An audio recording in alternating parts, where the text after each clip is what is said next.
दिमाग खराब है क्या? जब तक हम उन्हें मारेंगे नहीं, ये झगड़ा कभी खत्म नहीं होगा भैया। इसीलिए मैंने रखो। उनकी नफरत का जवाब मैंने आज तक नहीं दिया, पर आज सब पर पानी फिर गया। किसकी इजाजत है तुम मंदिर गई? हाँ, भगवान के दर्शन को गई थी। अगर तुम्हें कुछ हो जाता तो? अरे ये तो कुछ दिनों का मेहमान है, अपने शहर वापस चला जाएगा। इसे हमारे गांव में होने वाले झगड़े, फसाद, दंगे, हत्याएं वगैरह के बारे में कुछ नहीं मालूम है। लेकिन तुम्हें तो पता है ना, हमारे दुश्मन हमारे परिवार पर गिद्ध की तरह नजर गाड़े बैठे हैं कि कब हम कमजोर पड़े और कब वो हम पर हमला करें। अपने आप को पढ़ा लिखा कहते हैं लोग। है तुम सब में इतनी अकल के इस गांव के हालात को संभाल पाओ? आप कितने समझदार हैं? अगर अपने ही गांव में लोगों को मंदिर जाने से डर लगे तो सोच लीजिए कि अकल किस में नहीं है। समझदारी तो आप सब में नहीं है। चुप कर। पता है किससे बात कर रहा है तू? यहाँ के हालात अगर तुझे पता नहीं तो अपना मुंह बंद रख। ये बताओ कौन जिम्मेदार है उन हालातों का? तुम सब ना। आप सबको मार काट के अलावा कुछ नहीं आता। अगर शांति से बैठकर बात को सुलझाने की कोशिश करोगे तो बात जरूर सुलझेगी। और यहाँ पर तो सबके दिमाग पर खून सवार है। सब अनपढ़ गवार जो हैं। खामोश!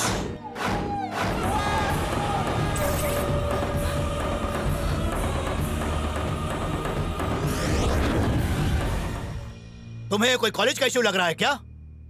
प्यार के नाम पर या रैगिंग के नाम पर होने वाली कोई छोटी मोटी फालतू से लड़ाई जो आज हुई और कल कैंटीन में बैठकर सुलझा ली, ये सिर्फ दो गांवों और दो जातियों के बीच की नहीं, कितनी पीढ़ियों से चली आ रही परंपरा दर परंपरा अपने हक को जीतने की लड़ाई है। इस गांव में हर कोई पढ़ा लिखा है, लेकिन फिर भी मंदिर के उत्सव के लिए हमें न जाने कितने लोगों को बंदी बनाना पड़ता है। बचाव के लिए कितनी पुलिस तैनात करनी पड़ती है। इस गांव के हालात ऐसे होने की कोई ना कोई वजह है। हम में से हर एक का जन्म होते ही दूसरी जाति से नफरत के लिए हमें घुट्टी पिला दी जाती है और नतीजा यह है कि वो नफरत हमारे रगों में दौड़ती है। यह ऐसी समस्या नहीं है जो बातचीत से सुलझ जाए। अगर दो जातियां सामने आएंगी तो खून की नदियां बहेंगी।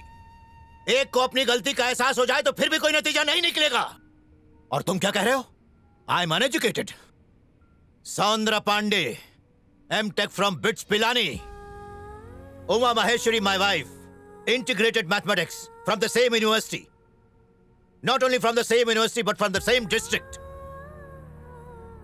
हम दोनों ने लव मैरिज की थी। जब हम लोग प्यार में थे तो हमने एक दूसरे के दिल और दिमाग को समझा था। कभी जाति नहीं देखी, कभी गांव नहीं देखा। लेकिन दोनों गांव के लोग जो पहले से ही कट्टर दुश्मन थे, वो लोग हमारे प्यार के भी कट्टर दुश्मन बन गए। लेकिन मेरे पिताजी, जो हमारे इस गांव के सरपंच भी थे, उन्हें लगा कि नफरत खत्म करने का यही सबसे अच्छा तरीका है।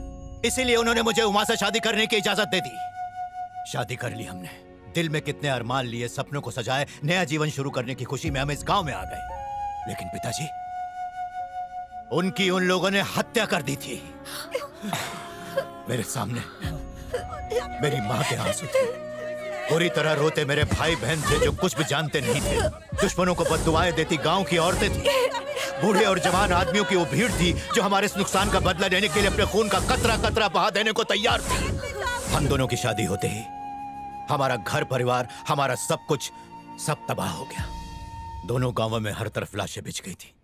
फिर भी मैंने खुद को शांत किया। लेकिन इसके घर में पहले तुम जाके इस बेशर्म लड़की को मार दो, साथ में उसके पति को भी मार दो और उसके खानदान को भी। उसकी जात को खत्म कर दो और गांव को भी जला दो। कोई बचना नहीं चाहिए। मार दूंगा, सबको खत्म कर दूंगा। और मैं ये प्रण लेता हूँ, इस बच्चलन को बचाने के लिए अगर कोई भी सामने आया तो मैं उसे भी काट डालूंगा। सही कहा मुन्ना। अपने गांव को तड़पता देख मैं भी तड़प रहा था। मैं कभी हिंसा का सहारा नहीं लेना चाहता था, पर उन लोगों ने मुझे तलवार उठाने पर मजबूर कर दिया।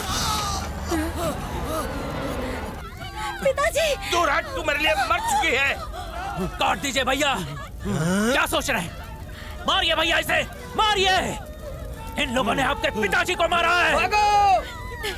सुनो, उस दिन इसके कारण मैंने तलवार फेंकी तो आज तक कभी दोबारा नहीं उठाई। जबकि उसके बाद भी न जाने कितने ऐसे मौके आए।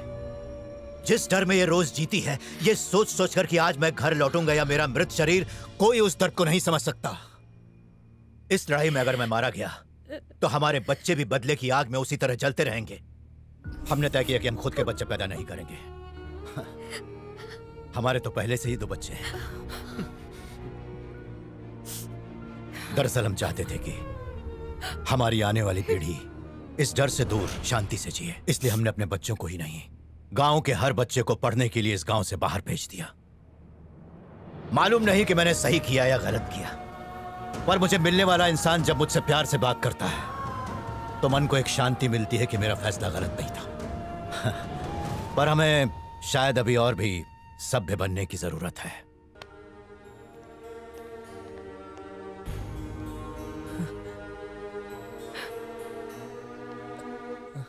इस बार जैसे तैसे तू बच गया। मैं आखिरी बार कह रही हूँ, अगर नफरत और बदले की भावना तूने नहीं छोड़ी तो तेरी पूरी जिंदगी तबाह हो जाएगी। मेरे बच्चे, तू भले कितना बलशाली क्यों न हो, पर पूरा गांव उन लोगों के साथ है। पर तू उनके सामने टिक नहीं पाएगा बेटा, सब खत्म हो जाएगा। पता नहीं मैं किस जन्म की सजा भुगत रही हूँ, पर मैं तुम लोगों के पाँव पड़ती हूँ। जब तक सब कुछ ठीक ठाक नहीं हो जाता, तुम कहीं पर चले जाओ बेटा। तो क्या हम उससे डर कर कहीं छिप जाएं? अरे नहीं छिपेगा तो उनके हाथों मारा जाएगा, मेरी बात समझो। हल्दी होगी, मेहंदी होगी, खाना होगा, रिसेप्शन होगा, शादी में लोग आएंगे, बाराती नाचेंगे, ढोल बाजे होंगे। ये खर्चा कौन करेगा? हाँ, फोन रखो, मैं पहुंच जाऊंगा शादी में। लगता है इसके पास दिमाग नहीं है। घर में काला चश्मा पहन के कौन घूमता है? मेरे चश्मे को नजर लग क्या जाएगी। सरवना, तुम्हारे घर पे तुम्हारी शादी की बात चल रही है? हाँ, मेरी शादी की बात नहीं हो रही है, मेरी बहन की शादी की बात हो रही है। अपने लिए कोई लड़की देखी है या नहीं शादी के लिए? ऐसी भी कोई लड़की हो जो मुझे कभी प्यार से देख ले। इतना शर्मा क्यों रहे हो? लव मैरिज करोगे या अरेंज मैरिज? लव कम अरेंज। उसका क्या मतलब हुआ? पहले हम दोनों प्यार में गिरेंगे, उसके बाद घर वाले उसे अरेंज कर देंगे। बड़ा है। तो अब तक कोई पसंद आई? हाँ, वो मेरे दिल में बसी है, पर पता नहीं वो मेरी जिंदगी में कब आएगी। कैसी लड़की चाहिए मुझे बताओ, वैसी लड़की मैं ढूंढूंगी। मैं गाना गा के बताऊं मुझे कैसी लड़की मैं जा चाहिए? रही हूँ। रुको, नहीं गा रहा हूँ, मैं बोल के ही बताऊंगा। So you sit down. मेरी भाभी को तुम्हारी पसंद बता दो। ये A1 लड़की ढूंढेंगी, जैसे मेरे भैया के लिए ढूंढी है। शैतान। जिसकी हंसी की आवाज सुनकर मेरे दिल के बादलों में बिजली कड़के, कर कर कर कर कर कर कर कर। जब हवा में उसकी सुनहरी जुल्फे लहराएं, तो मेरे अंदर का शायर भी फुदक के बाहर आ जाए। मेरी आशिकाना शायरियां सुनकर उसका रोम रोम गुलाब के फूल की तरह खिल जाए। जब वो नजर झुकाकर मेरी तरफ देखे तो ऐसा लगे जैसे आसमान में सितारे बिखर जाएं। यहाँ वहाँ जहाँ देखूं वही नजर आए। और इसके हाथ कद्दू जैसे है, पैर लौकी जैसे। ये भी बोल दो। चंपाकली, हाँ मालकिन। चुपचाप अपना काम करो। ठीक है। वैसे तो शादी तो तुम खूबसूरत लड़की से करोगे, दहेज में कुछ नहीं लोगे? इसे जिस तरह की लड़की चाहिए उस हिसाब से इसे ही दहेज देना पड़ेगा। क्या कहा? दहेज देना पड़ेगा? चाहे कितने भी करोड़ों रुपए देने पड़े, सोना चांदी सब मेरा बाप दे देगा ना। मेरे को एक सवाल पूछना है। हाँ बोलो। पक्का तुम लड़की से शादी करोगे ना? वाह, कैसा बेतु का सवाल है ये। क्यों भला लड़की से शादी करेगा? क्या पता। क्या कहा? मेरा मतलब, अगर इस जोकर को अपने लिए हूर परी चाहिए, कहाँ से मिलेगी? तो अपनी इस हूर परी को तो कोई राजकुमार ही मिलना चाहिए, है ना? जोकर जैसा? साधना के गले पे चाकू, मुझे तो टेंशन हो गया।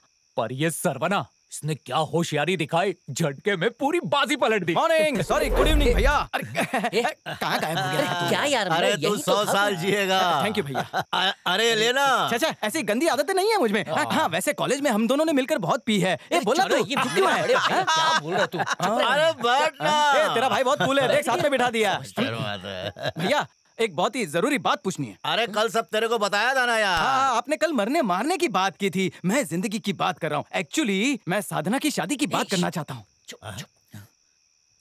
साधना की शादी की क्या जल्दी है तुझे?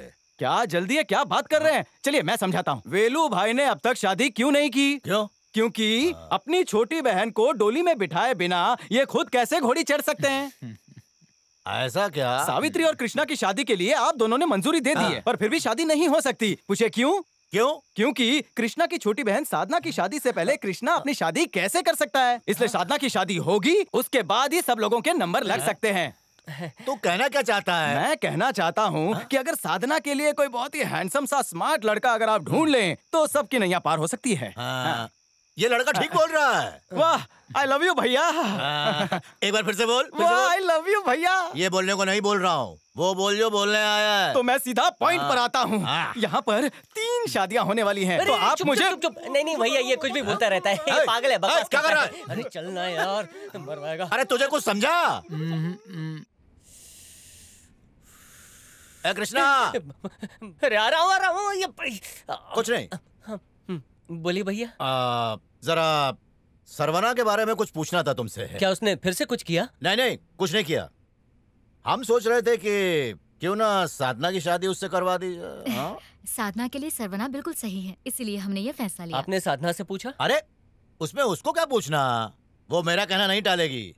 पहले ये जान ले कि सरवना क्या सोचता है, फिर साधना को बताएंगे।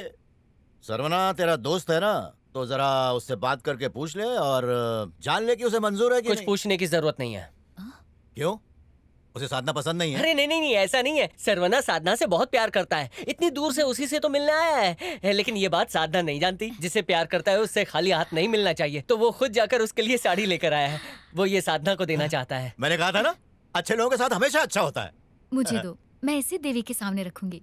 अच्छा सुन, तू साधना को एक बात बता देना, तुम दोनों की अच्छी पड़ती है ना, हम सरवना के घर जाके बात कर लेंगे। हाँ? ठीक है।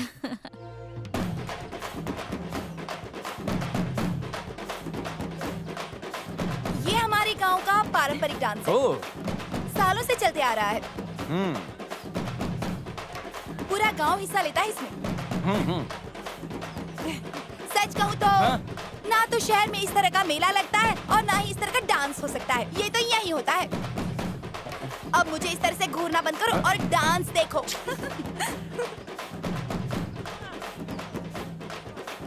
ध्यान से, लकड़ी लगेगी।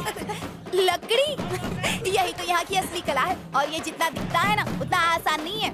अगर एक फटका भी पड़ गया ना, तो सीधे ऊपर। कहाँ गया ये?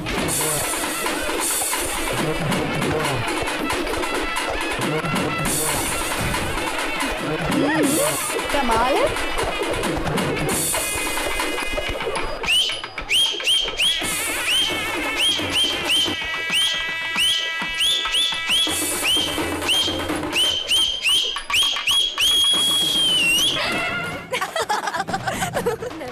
नमस्कार मुखिया जी। नमस्कार मुखिया जी। नमस्कार। नमस्कार मुखिया जी। नमस्कार नमस्कार। नमस्ते। नमस्ते मुखिया राम। जी। नमस्ते। नमस्ते मुखिया जी।